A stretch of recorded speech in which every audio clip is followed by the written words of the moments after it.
make sure that I'm key on the initial relationship, make sure they understand the guy that ultimately is responsible for making this happen. And when that owner's feeling overwhelmed, all those sorts of things, I've had all those conversations where you kind of talk them back.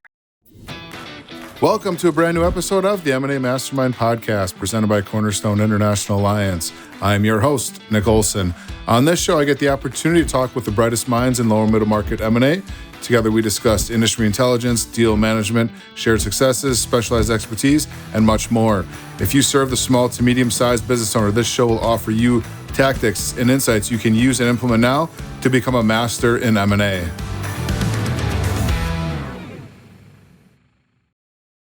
Hello, everybody. Welcome to a brand new episode of the M&A Mastermind podcast. My guest today is the CEO of Warehouse on Wheels, an on-demand storage innovator, a culture-driven executive, a sought-after public speaker. He has a portfolio company executive for 7 different private equity firms. He has scaled many companies. He successfully exited with private equity as well and built a culture of empowered action. Please welcome my guest today, Jonathan Brooks. Jonathan, how you doing? I am doing fantastic. Better now that I'm able to talk to you. Glad we get you on the show and excited about today's topic. I know you have an entrepreneurial background, especially on the private equity side and looking to grow and build, and that kind of thing. But to kind of kick us off, tell our listeners about your background in private equity, scaling companies, exiting them, and what you guys are working on now. Beginning, I actually started at Arthur Andersen. I like to say that I was rearranging the deck chairs in the Titanic as that thing was going down. I never worked on Enron or WorldCom, never shredded a document, but got caught up in all that chaos. About that time, I was about 9-10 years into my career at Andersen. I was working on my MBA at Notre Dame. Another part of that story is they didn't want me as an undergrad, but they took my money as a grad student. So I was there, was working with folks, was really getting a broader view of the world as Andersen was collapsing, because I had gotten up every morning for 10 years thinking I was going to be a partner at Arthur Andersen. And as I saw the broader universe of what was possible, I stepped into my first CFO role. I was actually in a small family-owned business, which is where I found the concept for what I'm doing today. I was a customer renting trailers, and we'll get to that, I'm sure, at some point. But that basically started me on this journey, 7 tours of duty with different private equity firms. I've had investment bankers tell me on multiple occasions I've worked for the good, the bad, and the ugly. I'll let the listeners figure out who that is. But a myriad of successes and failures, exits and non-events. So just an interesting track record that's led me here today. And what I'm doing today is I'm about 7-8 years into building Warehouse on Wheels.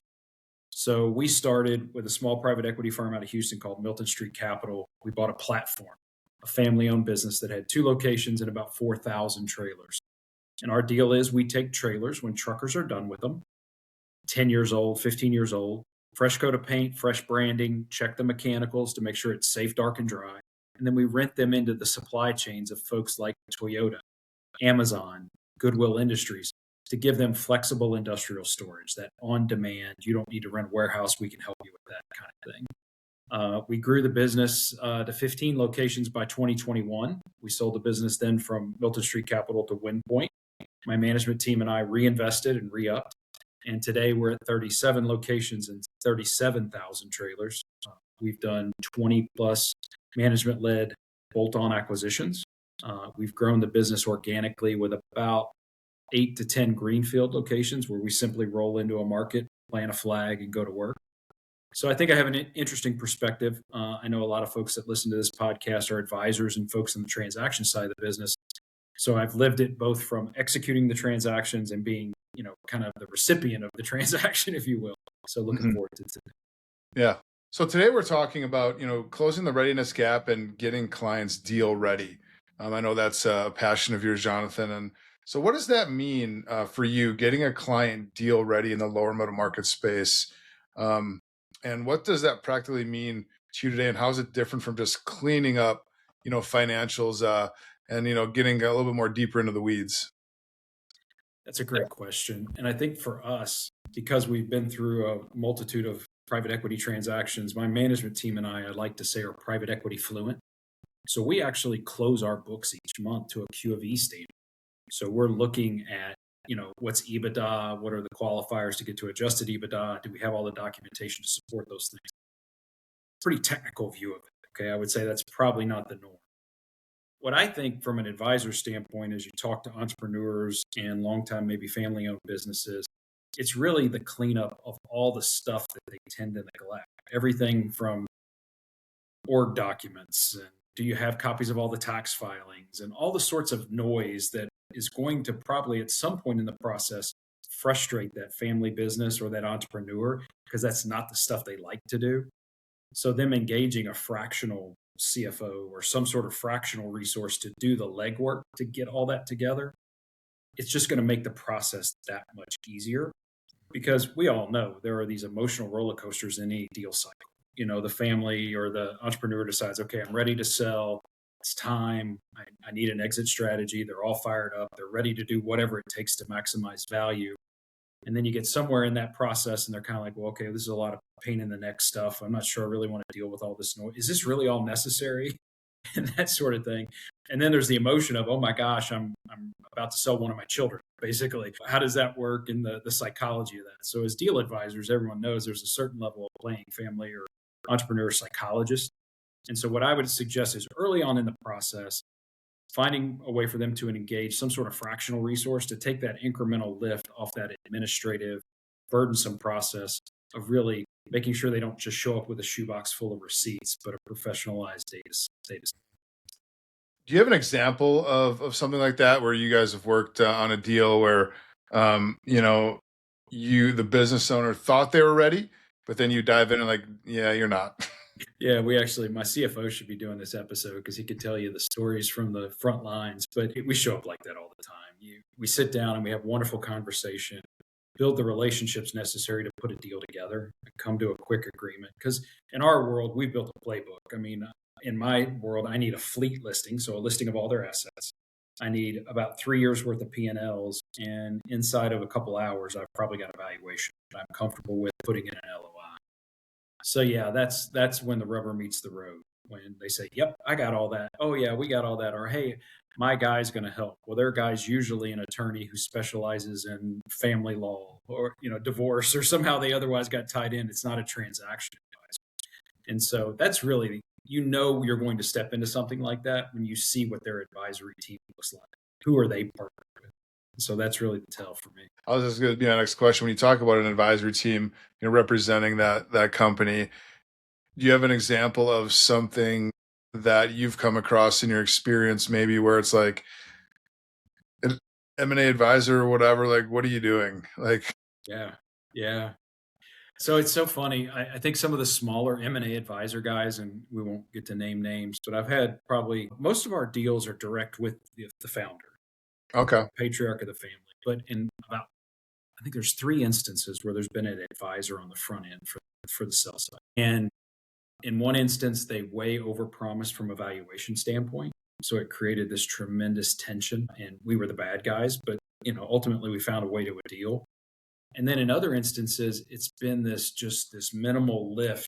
I'm going to do as little as possible to get these guys to you, and then you guys figure it out.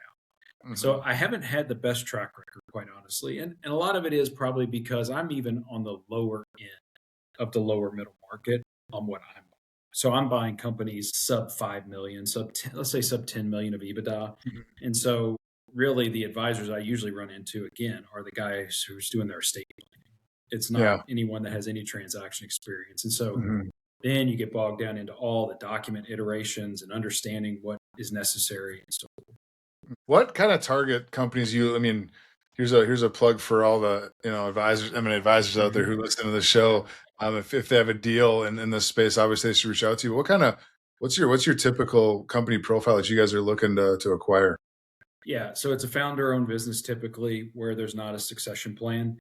We find oftentimes in our space where these are used trailers that are being rented into the supply chain of folks, it's not a sexy enough business for the next generation to want to own it. They've enjoyed the benefits of the spring breaks on the coast and the ski trips through college, but then when it comes time to, oh wow, I don't know if I want to be in the trailer business kind of thing. And so that opens a door for us. And so it's mostly founder-led, no exit strategy, and really any range of sizes. We'll do small deals in sort of the $1 million EBITDA range up to, and including $25, $50 million type deals. And so it's just the niche space that we play in, which is that mobile industrial storage. Yeah. So if you guys know of anybody or have a deal in that Absolutely. space, reach out to John and his team. Absolutely. So I know when you talk to entrepreneurs, as you're going through the process and you guys talk about the need to build a bench, what does that mean? How are you defining a strong bench? And what are some key roles and capabilities that most founders maybe underestimate? I think it starts with who's the second chair. So when that founder sells and walks away, which happens in 99.9% of our cases, who's there to run the business? Because we're buying a going concern and one that we expect to modernize and gain efficiencies of scale and so forth. But really, at the end of the day, I'm not going to move to whatever city it is myself and run the business. I need someone that can run the day to day. So Yeah. the bench starts with who's in the second chair. And then from there, trying to pivot off what their strengths are. So is it a strong operator? Is it a strong commercial role? Is your controller, your CFO kind of the guy or gal that makes it all work? Whatever that is, then we can work on dealing with what the gaps are that come from that. But that strong second chair, that successor, if you will, and training is what's critical for us. But beyond that second chair, like just the team in general, how important is that to you, for you guys in your situation when you're looking at the company? Yeah, it's from, I would say, on the finance and administrative side, it's very low importance. We've got a strong finance team. We've built our back office. Again, I mentioned we're private equity fluent, closing our books to a Q of E standard. When we buy these businesses, just as a point of reference, they're fully integrated into our systems, whether it's HR, IT, everything, and implemented into our financial systems and reporting within the first 90 days. So we get in there, we execute, we know what we need.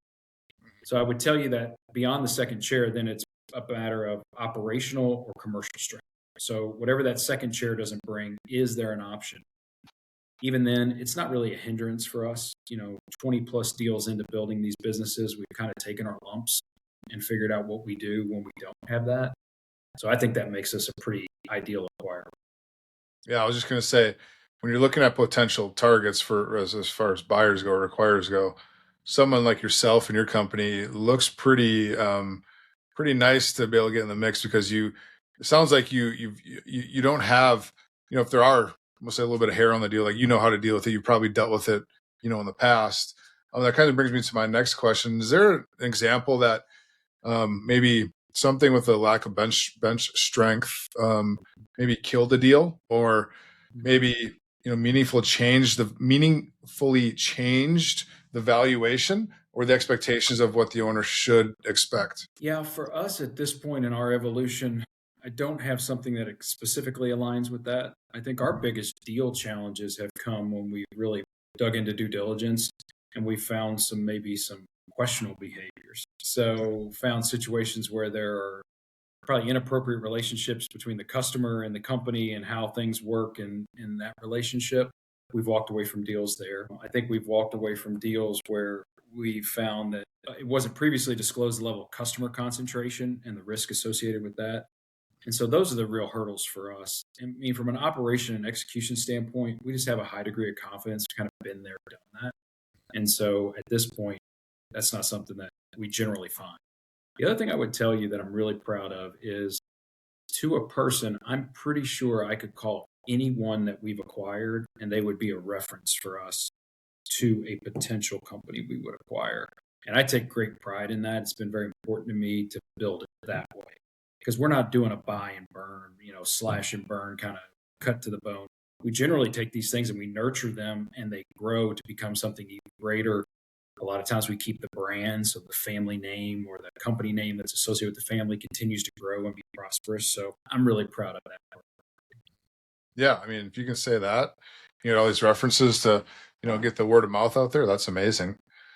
For the advisors, listening, what are some of the most effective ways you think that, a strong advisor could influence the owners early on to make sure that they do have a good bench strength, good, process in place that would be appealing to you?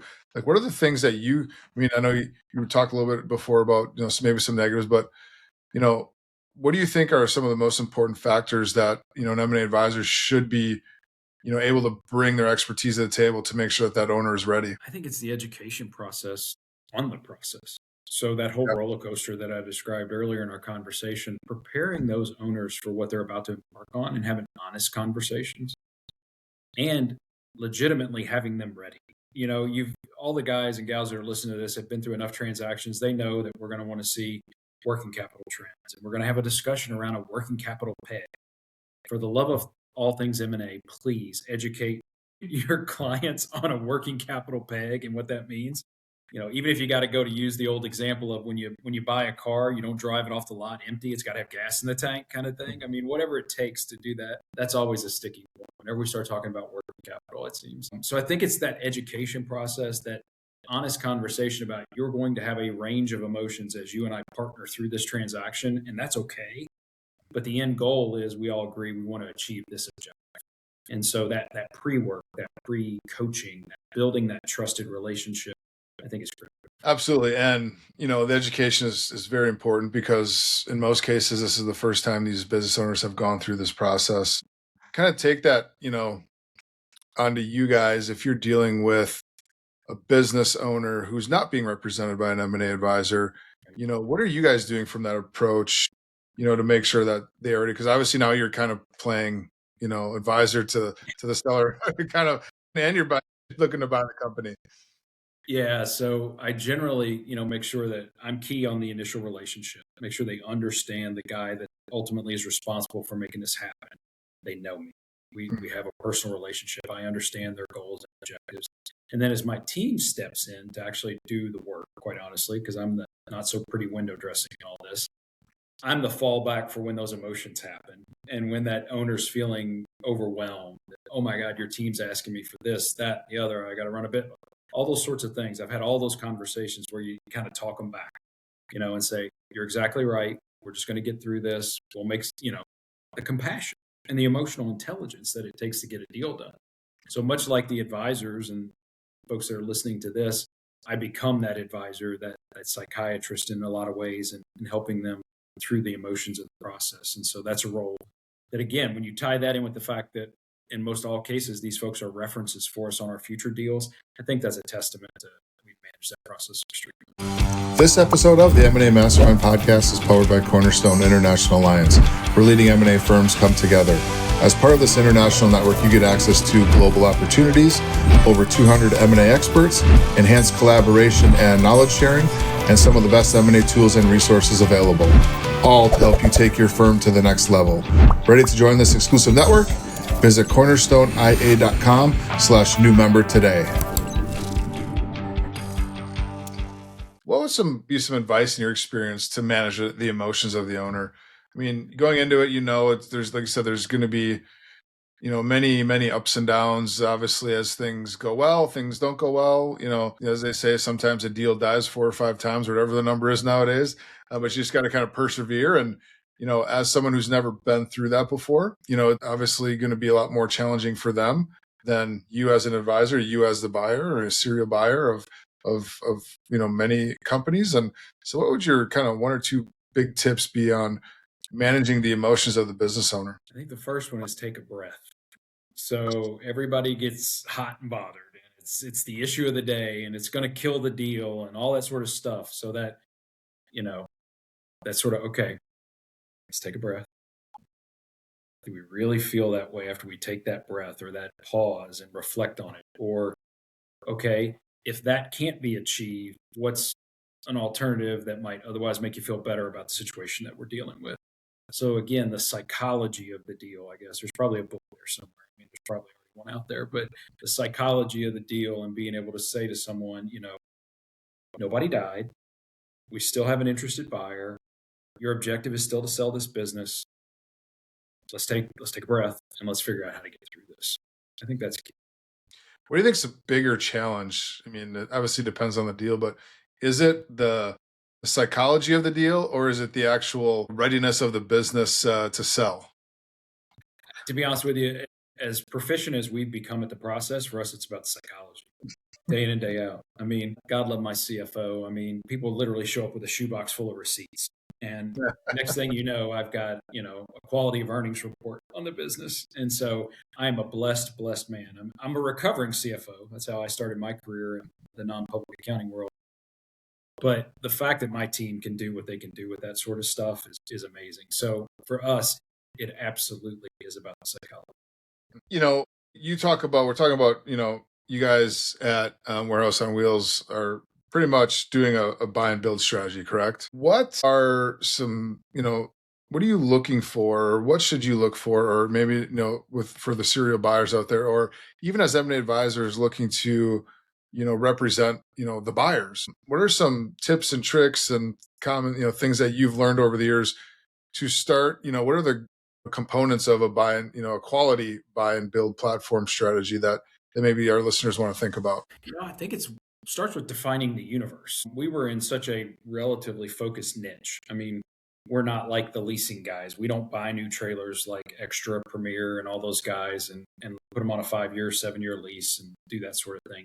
We're literally buying used trailers in the open market, just like you buy any other kind of used asset, and repurposing it for this industrial storage solution. So there's not an easy to go search that says, hey, there's this many of them out there. So the first and foremost, I think you got to really be able to define that universe of what's the possible. And in our world, we believe that's still probably another 300 to 400 companies. There's some history in our industry and how this thing was built when GE Capital broke everything apart and created this opportunity. So I think being smart about that and really having a line of sight as to what's possible, that starts there. And then from there, understanding, okay, what does scale really bring to this equation? Because in our world, the back office can be scaled, the systems can be scaled, the purchasing power to be able to buy fleet into the business can be scaled. And so all those things are real. Is that really that opportunity for you? Or is it just back office can be scaled, but everything else has to operate autonomously? So the thesis, if you will, of the strategy. I think if you have those couple of things locked in, and then you decide as a leader of those businesses how you're going to scale that culture. So you're going to take all of these businesses that have been run as their own entity and have their own ecosystem and culture, and you're going to try to bring them into what you're going to accomplish. And for us, it was really about anchoring that in some core philosophies. So we rely on the book Extreme Ownership, for example. That is a core tenet of how we operate, how we communicate with one another. Everybody that joins our company, whether it's through acquisition or organically, you get a copy of the book. We train you on the book. We speak the book. We live the ethos of the book in how we interact and execute our business. You start off, talking about your experience. Let's go back to your private equity days. How did those firms that you worked with over many years of experience, how has that helped you really kind of, have a well-oiled machine, so to speak, with your new buy and build, strategy? How did your days in the private equity world help shape where you're at today and how you can go be so effective and efficient and successful at this? I like to say that we're private equity fluent. The good thing is most of the firms, as unique as they all may be with their operating models and their philosophies, their basic operating processes and their expectations are extremely aligned. They want the books closed timely and accurately. They want clean audits and no issues.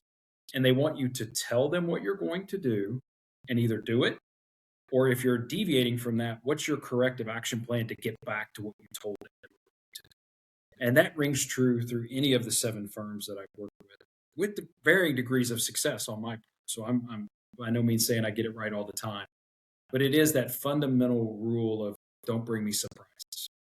Make it as predictable as you can, communicate, and be thoughtful. So when you do show up with, hey, this happened, this is going on, this is why it happened, and this is what we're doing to address it. So that thoughtfulness goes a long, long way. Because again, these guys have between 6 and 12 other portcos that they're dealing with. Yeah. And quite honestly, my goal, I'm successful when I become the lowest maintenance portco that they have. And when I do, I want the badge to put on my arm. Yeah. You mentioned communication in the process. As a buyer, as a private equity firm, how often, do you want to be communicated with, as the maybe especially through due diligence, as that whole process goes? because there can be too much and there can be not enough. What's the kind of that happy medium of the right amount of communication? Because, like I said, you want to stay out in front. You want to own up to your stuff, and like I said, what your plan is if you do need corrective action. So, what does that kind of communication frequency look like in your mind? Yeah. So when we're in diligence and that process is going, obviously time's of the essence between the attorneys and the accountants and everybody else that's engaged. I'm usually being billed by the hour. So being efficient and getting through the process is mission critical. So it's my job, I think, as I sit back from the day to day of it to keep it moving forward. So those regular check ins. I think early in the process, you go more often. You kind of over communicate it early to make sure you get good momentum, you get work streams going, you get people understanding. And then it becomes, just holding people accountable to deadlines, dates. Those things happen. People lose focus. Business owners are trying to run their business while they're trying to sell their business. And so every now and then you gotta kind of have that conversation that those of us that have had kids realize you got to kind of hold their cheeks and say, okay, it's time to pick up our toys. We have to get this done or this deal won't happen. And again, having the emotional intelligence to do that in the right way is mission critical because you're dealing with folks that a lot of times from the entrepreneurs and the founders world, they're pretty confident folks. They're pretty type A's. Yeah. And so to challenge them with expectations because they're not used to having any boss. Yeah, right. Their spouse, you gotta manage that the right way. How often, speaking of spouse, how often do you want to talk to the spouse of the business owner? It's so funny you ask because as soon as we start talking about spouses, I think about this one company that we haven't acquired yet. So the husband is the patriarch. The two sons are in the business. They make the day-to-day happen, but mama rules the roost. And so it is ultimately our goal to build that relationship with her to then earn the trust of the rest of the family. And so we do see that a lot. Yeah. And most times, in my experience through the 20 plus deals, it's usually the spouse generally isn't involved. But in that one particular instance, it made me smile when we mentioned the spouse because I know how important it is in that particular instance. Yeah. So you got to be flexible. You got to be able to move into those. What are some things you're doing with that example in particular to make sure that she is comfortable and in the know and included? I think it's just showing the due respect, having the perception of what the relationship is and the hierarchy, and making sure equal seat at the table, equal part of the conversations, never leave any space to any doubt that it's not part of that conversation. Yeah, because obviously that can, even behind the scenes could be potentially killing the deal. And, you never know whether it's, a spouse or maybe it's a key person in the business, that might be like, do we really want to do this? We have that situation in another deal that is in the works, but we have that long tenured employee who's ready to retire and had visions of what that would mean retiring from this organization and this founder. And so we're dealing with some inconsistencies in what that's going to mean for them. And so that absolutely is a great call out. Yeah. Or even if you have like a CEO who maybe is like, I'm comfortable right now. I think I'm good. Like, dude, I don't want to work for a new boss or a new firm. Like, come on now. Yeah, absolutely. No, there's self-interest and what's Right. in it for me. What's in it for me is what it comes down to. Mm-hmm. Have you had to manage a situation like that you can recall that like business owner was all in, wanted to sell, and then you got maybe a key person in the management team or the CEO or CFO or whatever that's like in their ear about, not wanting to sell? So I have a few that are probably slowing down deal process as we speak. More so, I could even point to family members that are in the business that are, I got this. I can do this. I can take this over. Yeah. And the hard conversation they're not having is that founder not having the faith that they can do it. Yeah. So they're moving the process forward. So unfortunately, we've had to separate from some family members on the team through time as part of the transactions. And that's always tough. Do you see that in particular situation as more not capable of running the business, or they don't have the funds to buy the business, or maybe both? Because when you talk to business owners, it's like you don't necessarily just want to gift your business to your children, because now you're not getting the return on that long lifetime investment. Plus, now you're not really going to retire because you're still going to be involved in the business most likely. Yeah, no, I think you're definitely right. The funding is the heart of it. But then there's also this little bit of doubt about whether or not he or she can run the business. We do see that a lot. But that actually, I think, could be an interesting niche for M&A advisors, is finding ways to help that next generation fund those transactions. Because a lot of times those kids don't grow up with a finance background or a perspective on what the possible is. And I think there are means to get it done, which is probably working against my agenda and what I'm trying to achieve. But I think honestly, in certain spaces, I think there could be value, and you could be a value add advisor by bringing that solution to the family. I mean, yeah, that can be a time consuming situation. It could derail the process. So like with the spouse, just any family in the deal, like get out in front of it and talk to them ahead of time and understand, make sure expectations are aligned across the board, because don't want, like I said before, if you can minimize the surprises, not only to the buyer, but also internally, you're going to be better for that. What, we hit on, what would you be advice to M&A advisors who, are looking to get into the buy side or have a buy side practice in choosing the right type of clients? Because you can spend a lot of time on buy side and not do a whole lot, but you hate to say waste time, but you can without the returns on the investment of your time and efforts to do that. So what are some key things like that maybe it's your company, checks the boxes on, or things that you should consider and look at when before you take on a buy side client? I think you got to look at track record. I think you got to look at, has this team been there, done that? You can go with a lot more confidence and probably a much smaller retainer and higher success fee when you step into a business like ours that has done this 20 plus times. We know how to run the play. We're just looking for at bats. Really, Mhm. we know how to hit the ball. We just need an at bat. And so What's I your think batting that's average? um, actually, it was funny. You were asking about failed deals. Yeah. I don't have one. Knock on wood. Mhm. So far in this deal, once we get you to LOI, we're Yeah. rolling. Oh, And nice. Nice. and so yeah, no, I'm pretty proud of that. So I think that starts with credibility of the team you're investing your time in, because you're right, time's precious, and so for an advisor, that's what you're offering: time and expertise. Yep. So track record, funding, making sure really you've got firm understanding of where's the money coming from and how real is it. So again, I'm backed by, at the current measure, Wind Point Partners. Capital's there, capital structure's in place. My debt partners are all top shelf kind of thing. You can go with high confidence on that and probably lean more into the success fee component of it. So I Yeah. think that's where it would start. Is there any difference in that, kind of back to that same question, but any difference or anything that's unique to maybe taking a company that's not backed by private equity or is not a private equity firm compared to someone who is, or if you're working for a private equity firm to kind of grow and build? Is there any differences on how you approach those? As you're preparing to take them on as clients, or is it kind of similar? I think again, understanding the credibility of the key stakeholders, so you don't have to be backed by private equity. I mean, if I were ever to go on and do something beyond what I've done at Warehouse on Wheels, and I show up, with adequate financing and the credibility of what I've done, I don't know that I need the good housekeeping seal of approval for a private equity firm. Does that allow me to go faster? Absolutely. So I would say that those are the differentiating factors that you otherwise consider. Mhm. Okay. Yeah, because if you are a private equity firm or you're backed by one, yeah, you have the capital to deploy and probably need to do it in a certain period of time, and want to put that money to work. And have the partners to help you leverage it. So there you go. Right, right, exactly.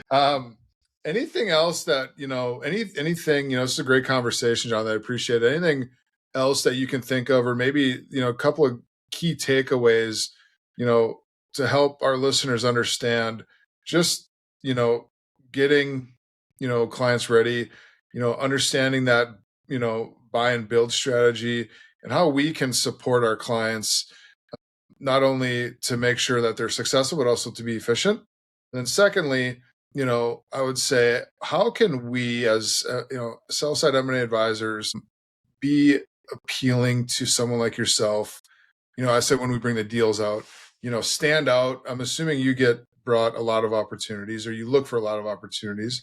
So what are some things that we can do to get our deal to the top of the pile on your desk? So I think, to take the last part of the question first, I think it's doing the homework on us and understanding what we've done and where we've been, knowing, the level of transaction activity we've been successfully executing, the size of deals we've been executing, types of businesses. I do get a lot of stuff across my desk, but so much of it is a next fairway over or not even in the niche that we're in. So it's like, okay, guys, I know you're just got a big mailing list and you're dropping stuff, but we've been at this now for close to a decade, and we've been really specific about how we're building and what we're looking for. So I think the advisors that take the time to do that, I think the advisors that take the time to know us before they have something. So I guess I like to frame it as trust before transaction. So did you take the time to look us up, to spend a few minutes with us, understanding what we're looking for?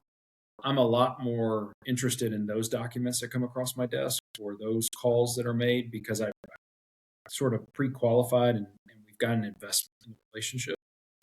And then as far as advising your clients and getting them ready, again, I think it's having the honest conversations about the emotional roller coaster that they're about to embark on. And it's probably a hard balance because you want to win the work and you want to make it sound so easy and I'm going to put it all in a box for you with a big old bow on it and all that good stuff, which is, you want to be white glove service. But there's a certain level where I think you run that risk of when you get in the heat of the battle and they're looking at you and go, what the hell is this? You didn't tell me anything about this. I'm not sure how that's going to serve you beyond that individual transaction. So that would be something to think about. Yeah, I mean, know what you're good at, know and leverage your experience. And it's not always about telling the client what they want to hear, but also, more what they need to hear. Buckle up. It's going to be a bumpy ride. It's inevitable, but that's why you hire us, because we're going to get you through it. Yeah, and we're going to smooth those bumps. We're going to try to minimize them. We're going to try to eliminate them, but we will never eliminate 100% of them. So right. Yep. Amazing. Great advice, Jonathan. Great expertise. Thank you for joining the show here today. Where can our listeners find out more about you, Warehouse on Wheels, and the great work that you're doing? And how can they get a hold of you if they have a deal for you?